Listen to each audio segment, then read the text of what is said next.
वारकऱ्यांचा मृत्यू झाला, रेल्वेतून लोक बाहेर पडत होते, कसं बघता सगळं? यंत्रणा फेल झाली का मुंबईची?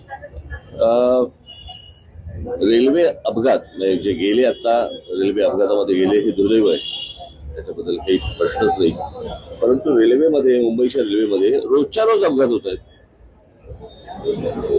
असं मला नाही वाटत एकही दिवस असेल की रेल्वेमध्ये अपघात नाही झालाय, कोणाचा हात नाही गेलाय, कोणाचा पाय नाही गेलाय, कोणी गेलेलंच नाहीये, असं एकही दिवस गेलेला नाहीये. प्रश्न असा आहे की ती रेल्वे चालते कशी, हे जगाला एक आश्चर्यच आहे. खरं तर अनेक वर्ष याच्यावरती अनेकदा मुंबईतल्या लोकांनी हा गोष्ट केंद्र सरकारला सांगितली की त्याच्यासाठी एक वेगळं महामंडळ तुम्ही करा, ते रेल्वे मंडळच वेगळं करा, कळलं का? अजूनही काही होत नाहीये त्या सगळ्या गोष्टींसाठी. आणि रेल्वे मुळात एक गोष्ट आपण बघितली पाहिजे याच्यातनं की या शहरांचं, सगळ्याच आपल्या शहरांचं काय झालंय. नुसता हा रेल्वे पुरता मध्ये विषय नाहीये. मी त्या दिवशी माझ्या एका मुलाखतीमध्ये पण मी सांगितलं होतं की हा सगळ्या शहरांचा आपल्या विचका झालेला आहे. एक तर रिडेव्हलपमेंटच्या नावाखाली रस्ते नाहीयेत आणि नुसत्या उंच उंच इमारती उभ्या राहत आहेत या सगळ्या ठिकाणी. आणि रस्ते नसल्यामुळे पार्किंगची व्यवस्था नाही, पार्किंगची व्यवस्था नाही म्हणून ट्रॅफिक अडला जातो.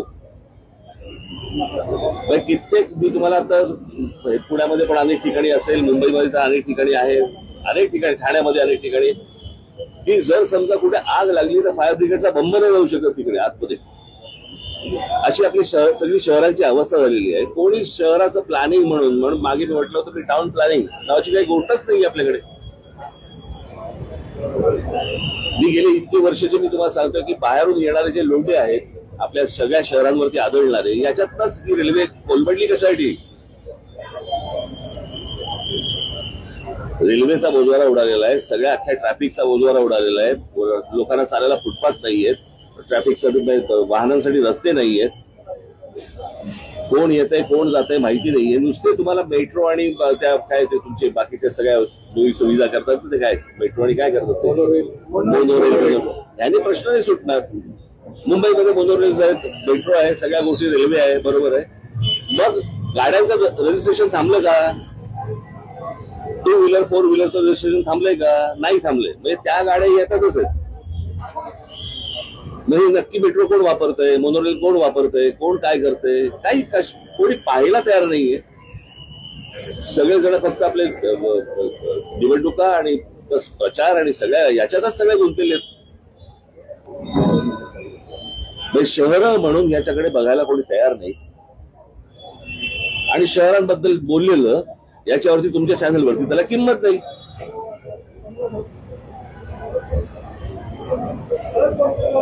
म्हणजे गेले अनेक दिवस जे राज ठाकरे, उद्धव ठाकरे कधी एकत्र येणार ह्याच्या जेवढ्या बातम्या लावल्या तेवढा काळ तुम्ही ह्या जे मृत्यू गेलेले आहेत लोक आता रेल्वेमध्ये तेवढं लावणार आहात का? आपण कशाला महत्व द्यायचंय, कोणत्या गोष्टीला महत्व द्यायचंय हेच समजेल असं झालंय सगळ्या गोष्टींमध्ये. जर या शहरांच्या गोष्टी, तुम्ही सगळे शहरामधले पत्रकार आहात, तुम्ही या शहरातल्या गोष्टींकडे जास्त फोकस करा. सरकारचं लक्ष कसं जाईल या गोष्टींकडे याचं तुम्ही ह्याच्यावरती लक्ष दिलं पाहिजे तुम्ही. बाकी सगळ्या गोष्टी फार मामूली आणि इतर सगळ्या किरकोळ गोष्टी आहेत. जे काय राजकारण चाललं, तुला काय वाटतं, तुला काय वाटतं, तुला काय वाटतं. दुर्दैव आहे. मला असं वाटतं केंद्र सरकारने या गोष्टींकडे लक्ष दिलं पाहिजे, तातडीने लक्ष दिलं पाहिजे. की रेल्वेमध्ये त्या प्लॅटफॉर्मवरती रोजची जर समजा तुम्ही गर्दी बघितली तर लोक आतमध्ये कशी शिरतात आणि कसे बाहेर येतात.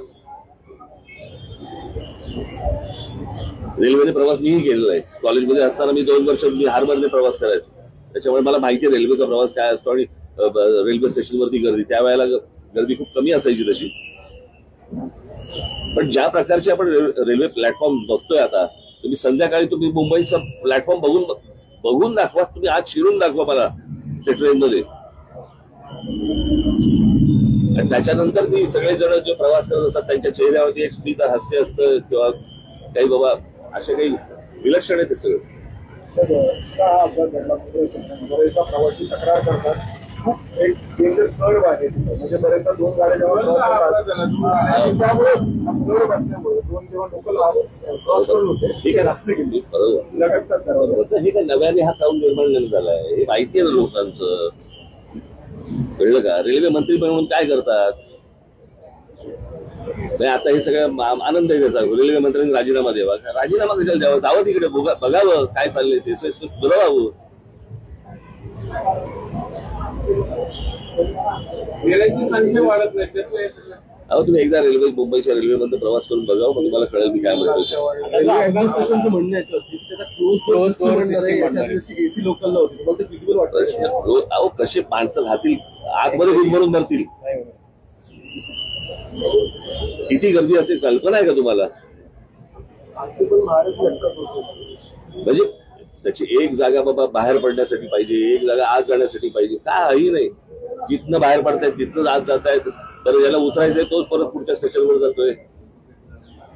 आता जो अपघात झाला त्यावेळेस तिथं सुविधा पण मदत कार्य पण लवकर पोहोचलं नाही. त्या बॉड्या होत्या. मागे पण नाही का तुम्हाला आठवत असेल की त्याच्यावरती आंदोलन झालं होतं, त्या ब्रिज मध्ये सगळे पडला होता. पडला होता आणि सगळं झालं होतं. सगळ्या ठिकाणी हे माणसाची किंमतच नाही हो आपल्याकडे देशात. सकाळी घरी गेलं तर संध्याकाळी येईल का नाही माहित असतं. याचं कारण माणसाची किंमत नाहीये. हीच गोष्ट जर समजा जगात कुठेही घडली असली ते कसे बघतात त्याच्या गोष्टींकडे. आपले हे सगळे जातात ना आता परदेशामध्ये जातात, सगळे जग बघून येतात. मग हे सगळे मंत्री संत्री जे जातात ते काय नक्की घेऊन येतात?